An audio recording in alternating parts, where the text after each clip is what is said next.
vanenge vakudenhera nyaya yacho ndivo futi vanenge vachitaura muklasi mangwana kuti tsano vakadhindwa.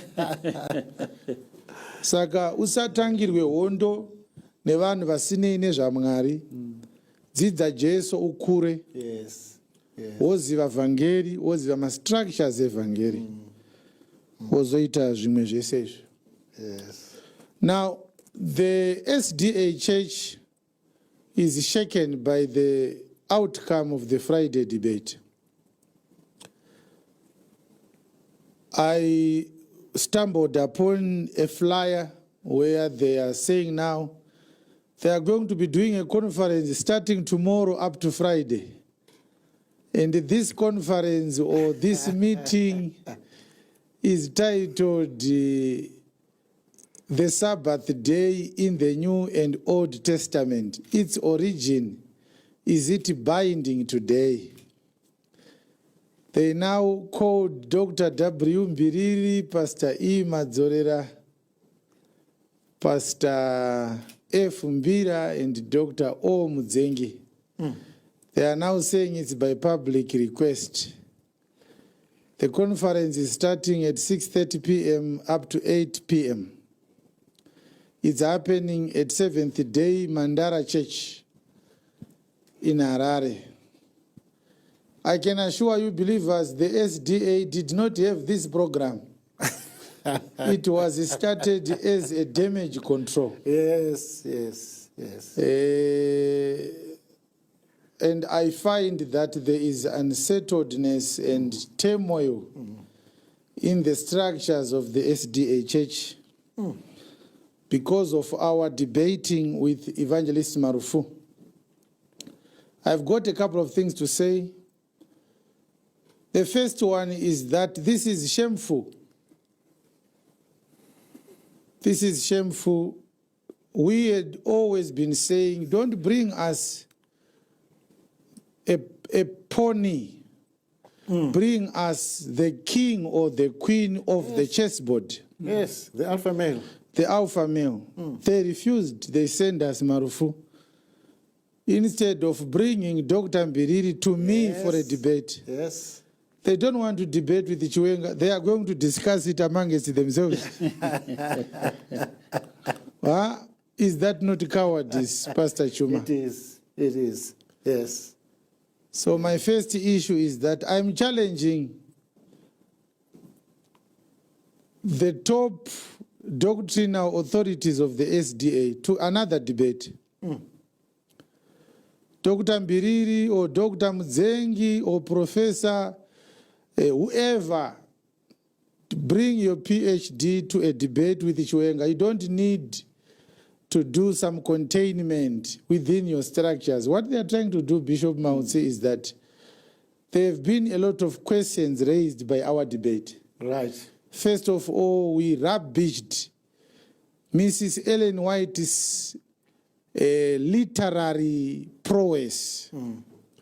She was prided for many years in Africa as an author of very inspired books concerning theological subjects, the Great Controversy, the Spirit of Prophecy, and so forth. But in the USA and in Europe, Mrs. Ellen White has been exposed for the past 100 years.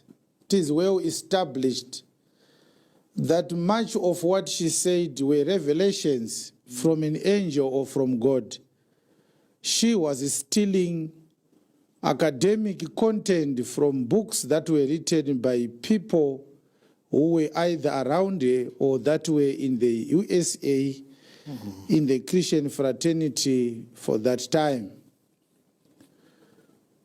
Mr. James White, is that right? Yes. Her husband, he plagiarized another book.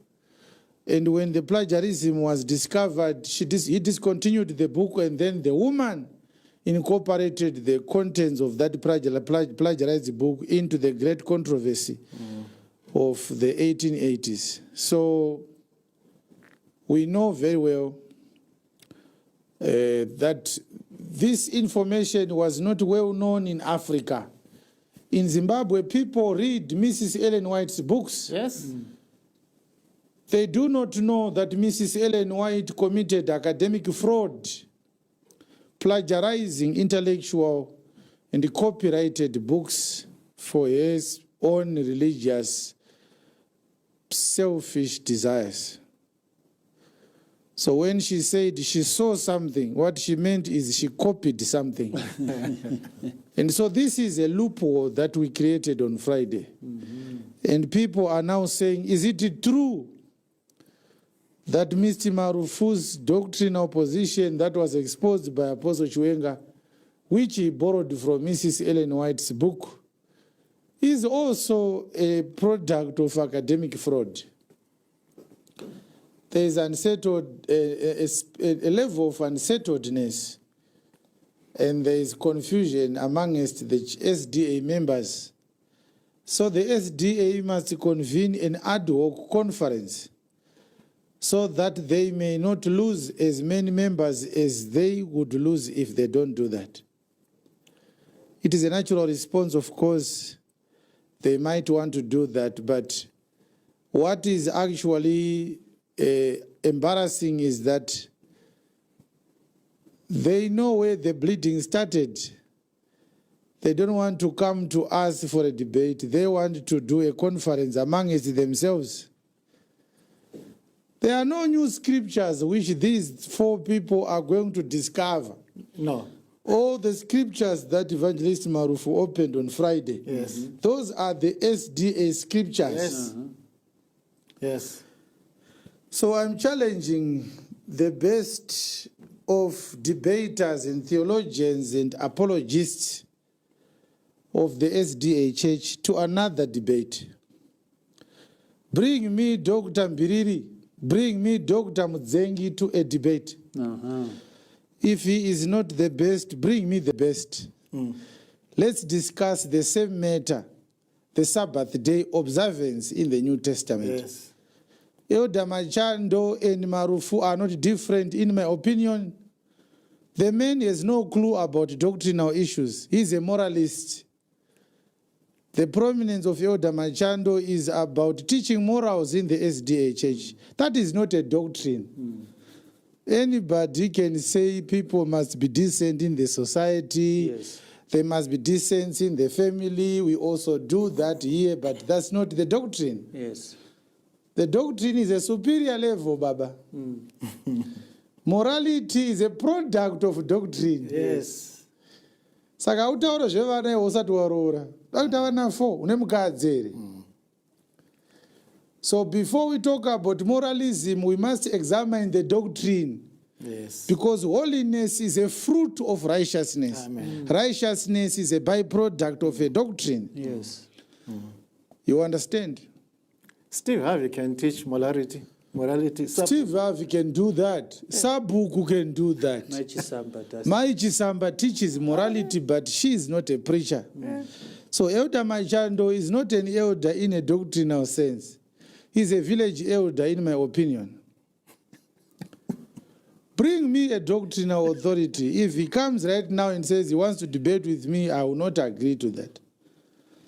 I haven't heard a doctrinal argument from Elder Machando ever since he started talking. I have never had a doctrinal argument. So it's a challenge. I'm willing to do another debate with an SDA theologian. All right. Bring your best. If you have someone from Harvard School of Theology, bring him. Yes. We are here.